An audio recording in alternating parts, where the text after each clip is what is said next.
Hey everyone, this is Nathan Phillips checking in, and this is going to be a visual and auditory breakdown of some of the Medball exercises that I've demonstrated before.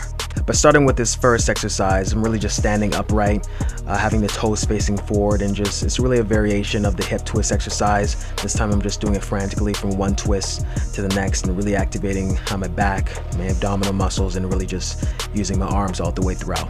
This next one here, I'm standing upright. I'm relatively rigid.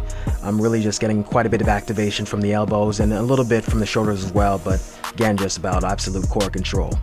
This next one here is just facing with one side of my body against the wall, and I'm getting a good amount of rotation and follow through with my arms and my hip extending. This next one here is basically a seated knee tuck position, really just bringing the ball over to the hip pocket and throwing it up against the wall. And here's just another angle of what that looks like. This next one here is basically a variation of what we've done before. This time is just simply on one knee and really just bringing the ball around to the hip pocket, getting a nice toss against the wall here. This next exercise, I've done this one before, essentially a max effort reverse a toss over the head. And obviously, I really want to start with the ball overhead, bring it down with control, squatting, really abducting the hips, and really pushing off of the ground, really exerting max effort as I throw this ball over.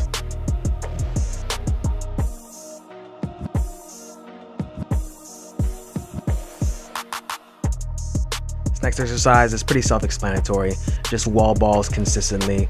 The two things I want to remind myself of is, first off, just making sure that I get a good amount of depth on each squat. And the second thing is making sure that I'm achieving or getting the same amount of height on each toss. I'm hitting that same mark on each overhead throw. This last thing is going to require a little bit of effort. I'm really just bringing the ball from the hips up and around and throwing it against the wall. This is definitely ideal for throwers in general, but obviously I really want to exercise as much control as I can and still exert the most amount of velocity in each throw. This is one of the precursor stuff we did before, really just showing you how rigid your body needs to be before you step into the throw in and of itself. So I'm really facing one direction, then I step into the wall and really let go of the ball and throw it against the wall with max effort. For the last few repetitions, I really just wanted to show you all how much rotation you really do want to add to the movement. So really starting from the feet, moving up through the knees, and then out through the hips, and then to the upper body as you release the ball.